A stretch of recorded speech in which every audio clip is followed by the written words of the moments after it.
Till now, we were learning about short transmission lines and medium transmission lines, right? From now on, we are going to learn what long transmission lines. As the name indicates, they are long. Okay. So, specifically when let us say it is more than around 320, or let us say, or some people say 240 kilometers. Afterwards, it is not right to count it as a length model. Okay, we cannot analyze a transmission line as a length model. Instead, we will be analyzing transmission lines as what? As a distributed model. So that is the major difference, that we are going to analyze it as a distributed model. As we know very clearly, our transmission line is really what it is. The parameters are distributed. Means what? The resistance, inductance, the conductance, or the capacitance. Each of them, they are all distributed throughout the transmission line. Still, we consider them as length model in the case of what? Short transmission lines as well as medium length transmission lines. But whenever length of the line increased beyond some length, then it is not so accurate to consider them as what? As a lambda model. In case of short and medium, we consider them as length, but it is not accurate when we consider long transmission lines. Okay. A simple understanding of that can be done this way. Since our power system supply, it is AC only, so we can say it is having, when we have a supply which is AC, alternating current, it is having its wave nature, and we can say, we can relate the our wave with respect to what? You might be familiar with this formula, C equal to what? Mu or F lambda, right? Where lambda is the wavelength, so, and C is the velocity. And our in electricity, our wave is traveling approximately with what? The velocity of light. So we can write 3 into 10 power 8 as velocity. Our supply frequency is 50. And if we identify what is the wavelength, so what will be the wavelength? The wavelength will, if you find it out, wavelength will come to be around 6,000 kilometer. Okay, 6,000 kilometer. So what it means is that if we consider our transmission line along a line or along the length, what will happen? If you have a supply frequency, then along a line, if I call it as length, then in a line it will be what? The voltage or current wave, it will be of this nature. Okay, or this will come as what? 3,000 kilometer, and this will come as 6,000 kilometer. So when I say it is inside this what? Even inside this will be what? 1,500. When I say 320, 240 or 150 kilometers, they all come in what? A small region like this, and here there is not much change in the in the voltage with respect to distance. Okay, so that is why we are able to consider it as a length model, and whenever we go beyond the smaller length also, we have to consider it in the distributed model. Clear?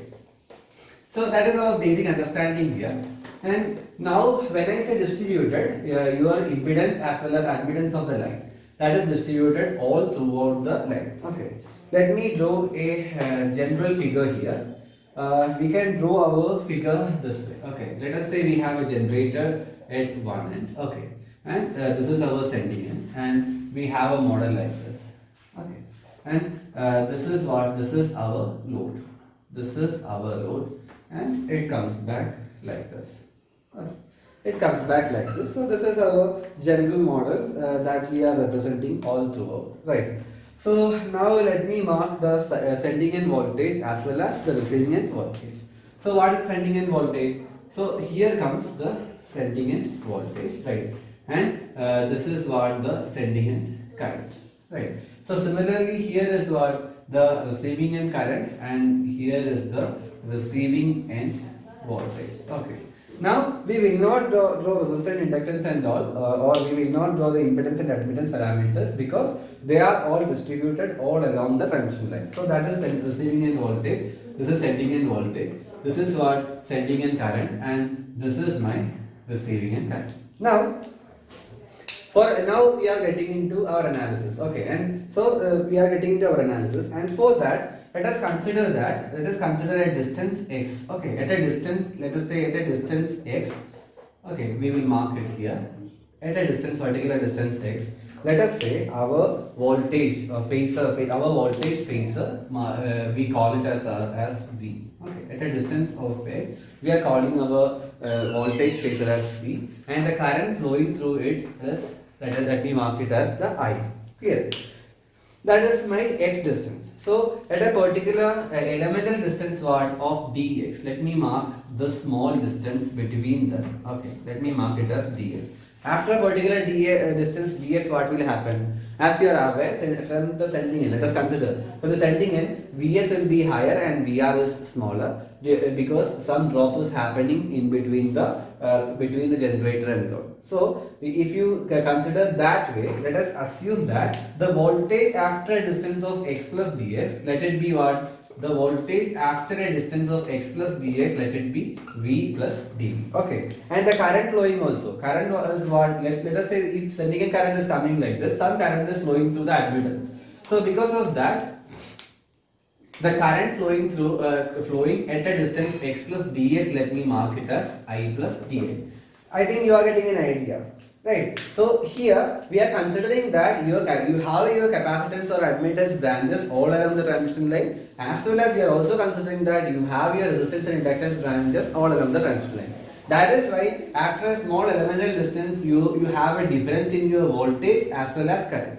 At a distance of x, your voltage phasor is V and current is I. At a distance of x plus dx, or after a distance of dx from x, your voltage phasor is what? V plus dV, and your current is I plus dA. That should be your understanding at this moment. Okay.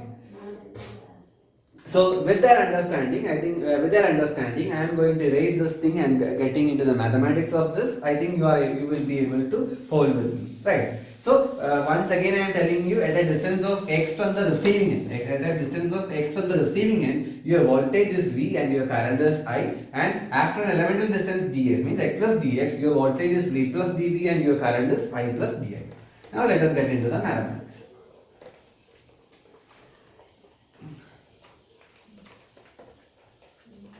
My first question is, what will be the average voltage? Okay, what will be the average current at this distance of in this elemental area? So in this elemental distance dx, what will be the average current? Right. So at a distance of x, what was the current? The current was I, and at a distance of x plus dx, the current was I plus dA. Right. So if I write the average current, what will be the average current? The average current will be given by along what in the elemental distance dx, the average current will be given by what? I plus, right, that is the first current. Then what? I plus di divided by 2. Right, this will be the average current. I plus di divided by 2. That will be my average current. Clear?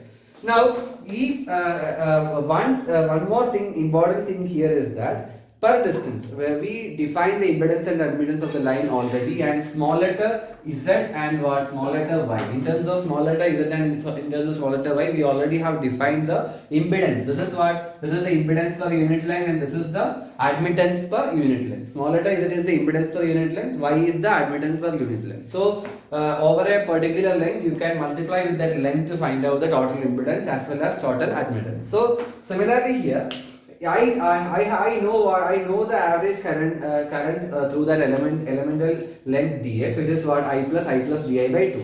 Then what will be the voltage in that small distance? What will be the voltage which is flowing, or the potential drop in that small elemental distance? Okay, the potential drop in that small elemental distance, what will be that? So the average current flowing, I already got it as what? I plus di by 2. So through the elemental distance, what will be the potential drop? That is what? That is given by dV, right? So that dV I can write as, dV means what? Whatever be the average current into the impedance, right? I into Z will give you what? The average potential drop. So average current is what? I plus di divided by 2. So that is my average current. Into what? Into the impedance. Impedance per unit length is what? Z only. What is the length here? That is this elemental distance x. So Z into dx will give me total impedance of in that elemental distance. So Z into dx into current, the average current will give me the potential drop dV. I think this much is clear. So if you see here, I plus I means what? 2i. 2i by 2 will give me what? Again I only. So I into z into dx will give me one part. And then again there is another part. What is that? That is di by 2 into z into dx. Okay. So here we take an important assumption. What is that? One elemental element is what? Di. There is a small increment in current over the length dx. That is my di. And another another element is what? Dx. So when I have the small incremental elements here and there is a multiplication happening, that is again going to be very small, right? So since I am having an elemental multiplication here, that is why this part I am avoiding, or I am approximating it to be 0. So this will come to be what? Only this much. Right. So we can approximate this thing to what? My dv is given by I into z into dx. Correct. So this is one important part. My dv will be given by I into z into dx. Similarly, how can we represent the current in terms of voltage? How can we represent the current in terms of voltage? You see, current means what? Current is usually given by voltage into admittance. Right, current is given by voltage into admittance. So similarly, along this elemental length ds, what is my average voltage? Along the elemental length ds, what is my average voltage? Average voltage is given by V plus, that is at a distance of x. Then what? V plus dV, that is at a distance of what? X plus ds divided by 2. Right, that is my average voltage. So if I want to I understand that small incremental current di, that will be equal to what? The average voltage means V plus dV divided by 2 into what? Into the admittance through that small elemental length dx. See, here admittance per unit length is given by small letter y into what is the length? That is dx only. So y into dx, where y is what? Admittance per unit length into dx will give me the total admittance in the elemental length. Okay. Here again same thing will happen. Right. Here again what will happen? V plus V is 2V divided by 2 is V only. So I will get Vy into dx as one term. dV by 2, when it gets multiplied, means what another term will come with dV and dx together. That elemental products, that small incremental elemental products part I will avoid, because that will be that will make a very small change in this expression. So my di will be equal to what? Vy into dx. Clear? The small incremental current over the elemental length dx will be what? Di will be equal to Vy into dx. So these are the two equations. This is my second equation, and I already defined my first equation. So dV equal to what? dV equal to I into z into dx. Right. So let us now get into those two equations. These are our fundamental equations. Okay. What is the first equation? First equation was what? Di equal to what? Di equal to Di equal to what? V into y into dx, and dV equal to what? I into z into dx. Right? Am I right? Di equal to Vy dx and dV equal to I into z into dx. Okay. Right. So these are my two equations. So if I take x to this side, this will become what? Di divided by dx. Di by dx will be equal to what? V into y. Similarly here if I take dV by dx will be equal to I into z. Right. This part I think you can understand. Now what I am going to do? Now I am going to again differentiate these two equations with respect to x. If I differentiate these two equations with respect to x, what will happen? If I differentiate this one, it will become d square I divided by dx square. D square I by divided by dx square will become what? Y into, right? This y will be here, and what is the term which is changing? That is the voltage phasor. So y into dV divided by dx. Right? Y into dV divided by dx. Similarly, here what will become? Here if I take d square V divided by dx square, this term will become what? Z into di divided by dx. I think there is no need of any more clarity here. So this is what we get here. So already we have defined, I am erasing this part. Already what I have done, already I have defined dA by dx. Already so here you can see dV by dx here. What is dV by dx? Which is equal to I into z. So I can substitute that. So d square I divided by dx square will become what? D square I by dx square is what? Y into again what? dV by dx is iz. So I can substitute that y into z into I. So that will be my d square I by dx square. What will be d square v by dx square? D square v by dx square will be equal to what? Here di by that is what? D square v by dx is z into di by dx. What is di by dx? di by dx is here v into y. So I can write what? D square v by dx square again is equal to z into y into v. Clear? So the differentiating it by 2 times leaves us these 2 basic equations, right? One is what? D square I by dx square equal to y z times I, d square v by dx square equal to z v times v. The peculiarity of this equation is that only one term is there. Before we have current as well as voltage, but in this equation what is there? We have current on both ends, and as well as what? The x only. So these are the 2 independent variables here. One is current, it became what? An equation of current as respect to x. Here only what? Voltage only is there along with the x as another independent parameter. So we have these 2 equations. Okay. So our solution will be differentiation of from this we can identify what? We can identify voltage and current. Solution for what? Voltage and current. Right. In terms as an expression or in terms of what? In terms of x. Okay. So under this, one more thing I want to tell you is that after differentiation, what we understand is that what is our solution? Our solution is voltage and current only. That voltage and current, when this voltage as well as current, when it is differentiated twice, when this is differentiated what twice, when it is differentiated twice, we will get an expression with what? We will get an expression whether it is I or V. We will get an expression what? As a constant multiplied by the same expression. Whether it is what? Voltage as well as current, it gets multiplied by a constant of what? Zy, when it is differentiated twice. So that is the form of expression we have, and we are looking for a solution which matches that. Are you getting my point? If we differentiate it twice, we will get a multiplication of the same thing with respect to a constant, which is what? Z and zy.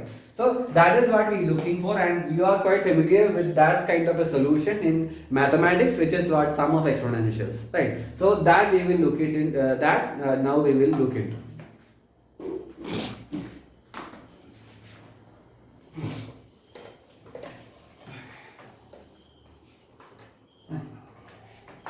So let us see the solution of a differential equation. For that, since we already know about the peculiarity of our differential equation, we will assume. Okay, let us assume that what we are going to assume that our solution V is equal to A1 into e raised to root yz into x, impedance and admittance inside the root, plus A2 into e raised to minus root yz into x. So this is our assumption. Our assumption is that this is our solution. Why we assume so? You already know, or we will come to know now. So once we have assumed this, let us differentiate this with respect to x. Then what it will become? It will become dv by dx is equal to what? A1 into e raised to root yz into x, e raised to kx. Then what will become? K e raised to k. So a1 into root of yz into e raised to root yz into x,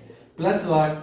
A2 into minus what? Root yz, right, into e raised to minus root yz into x. Okay, let me write it clearly. So this will become what? Minus A2 into root of z into y, e raised to minus root of y into z into x. So this is my this is what I will get once I differentiate with respect to what? dv by dx. Okay. Now if I again differentiate with respect to s, what it will be? D square v divided by dx square. What it will become? D square v by dx square means again it will come down, so that this will become a1 into z into y, right, into e raised to root yz into x, Right, minus a2 again this will come down, so it will become plus a2 into z into y into what? E raised to minus root of y z into x. So this is my differentiation. So as you are as you can see here, I can take out z into y here. Right, I can take out z into y quite comfortably. So this will become z into y into a1 into e raised to root of y z into x plus a2 into e raised to minus z into root of z into y into x. Right.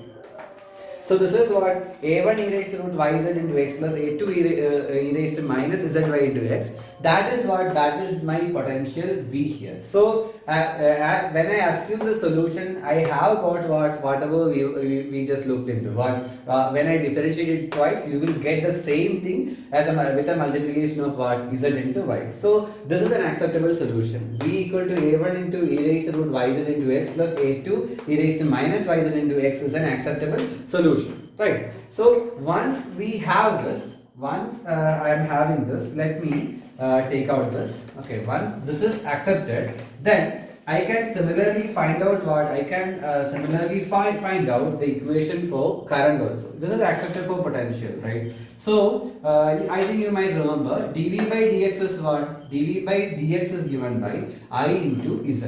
Right, dV by dx is given by I into z. So already I got an expression for what? dV by dx during the differentiation. I can apply that here. What is my dV by dx? It was given by a1 into root of z into y into e raised to root zy into x minus a2 into root of z into y into e raised to what? Root of zy into x. I think you remember this, right? When we were differentiating only once with this will become this. So that is equal to I into z. So from here I can write current as what? Current will be given by this root of zy is there in common in both the equations, right? So let me write that here. Root of zy, right? Divided by what will come? Divided by the impedance z into a1 e raised to root of z into y into x minus a2 into e raised to minus, sorry here minus is there, e raised to minus z into y into x. Clear? So this root of zy by z, I will make it in a better way. What this z is equal to what? Root of z into z. So I am just rearranging this equation so that it will become what? 1 divided by root of z divided by y. Right? This z is all. Z means what? Root z into root z. So 1 by root of z by y into a1 e raised to zy into x minus a2 e raised to minus zy into x. So this is my expression for what? Current. This is my expression for current and this is my expression for voltage. So I have an acceptable set of solutions like this where v equal to a1 e raised to root yz into x plus a2 e raised to minus yz into x and current equal to what? 1 by root of z by y into a1 e raised to root z by x minus a2 e raised to minus root z by x. Right. So these two equations I already have and these are my acceptable set of equations. Right. Now the one and only one problem I have is that this a1 and a2, right? I have just defined two constants. I have to find out these constants, right? In order to get the exact solution in terms of whatever non-quantities we should know what this a1 and a2, a1 as well as a2. These are unknowns and we should know that, right? So how can we know this a1 and a2? Let us take the condition that x equal to 0.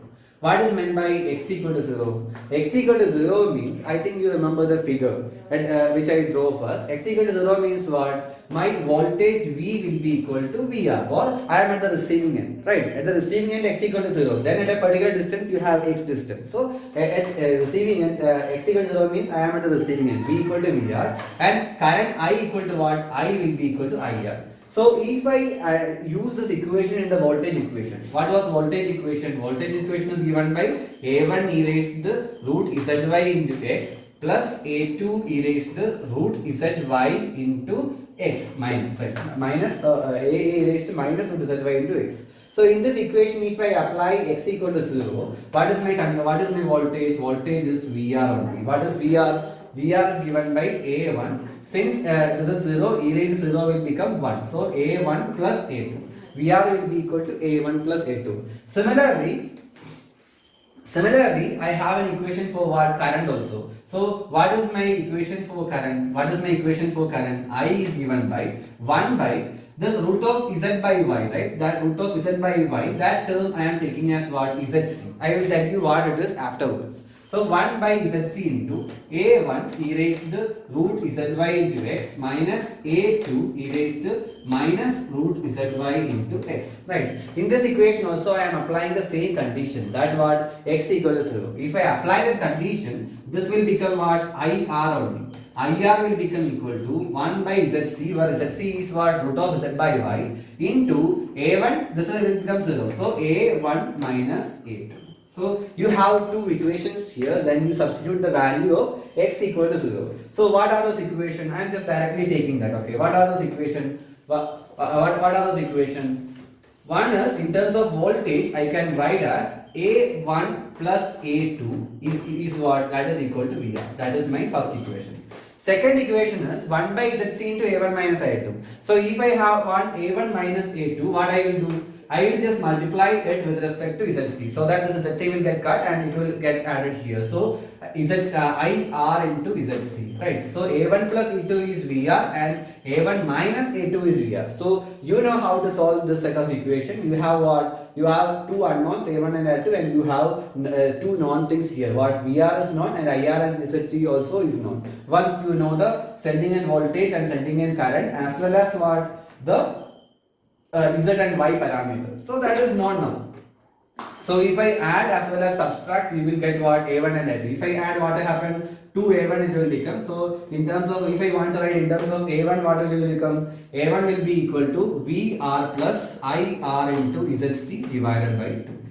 Very clear, right? Now similarly A2, if I write, what will be A2? A2 also you will get similarly. What will be? VR minus IR into ZC divided by 2. Clear? So these are the equations for A1 as well as A2. Clear? A1 minus A2. If I now subtract, what will happen? This will go. A2 minus A2 will become 2A2. VR minus IR is by 2. So that is quite easier. So you solve the values of A1 as well as A2 also. Now you can write the differential equation in complete form. So solution of the equation in complete form. Right? So how can you write the equations? Okay. How can you write this equation? It is very clear. What is the equation for V? V is equal to A1 e raised to. So in terms of A1, what is A1? You already know in terms of receiving end voltage as well as receiving end current. So I can write V equal to VR plus IR into ZC divided by 2 into e raised to root YZ. That particular term, root YZ or root ZY, that I will call as gamma. That is called as gamma. So if I apply that, this will become e raised to gamma x plus what? What is A2? A2 is given by VR minus IR into ZC divided by 2 into e raised to minus gamma x. So that is my solution for voltage. Similarly, if I write current will come as what? 1 by ZC. Right? 1 by ZC into A1 is what? Same only. What? VR plus IR into ZC divided by 2 e raised to gamma x, right? Minus A2, right? So what is A2? VR minus IR into ZC divided by 2 e raised to minus gamma x. So this is clear, right? If you want to again change this expression, like if you take the ZC inside, this will again become, we can rearrange this by taking it inside. So if I take this inside, what will happen? See, current I is equal to VR divided by ZC, right? So this will have the dimensions of current now, plus what? Plus IR divided by 2 e raised to gamma x minus what? Again VR by ZC minus IR divided by 2 e raised to minus gamma x. Clear? So these are the solution for what? Solution for voltage and current expression. These are the solution for voltage and current expression in a long transition line. Voltage and current expressions in a long transition line. This is the solution for voltage and this is the solution for current. Okay.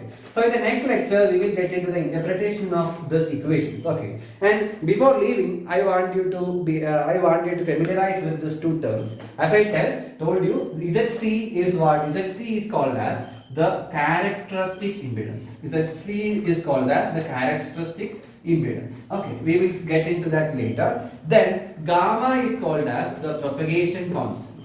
Gamma is called as the propagation constant. So these are the two terms I want you to get familiarized. Okay. In the next lecture, we will get into the interpretation of these equations in much detail. Okay. Thank you.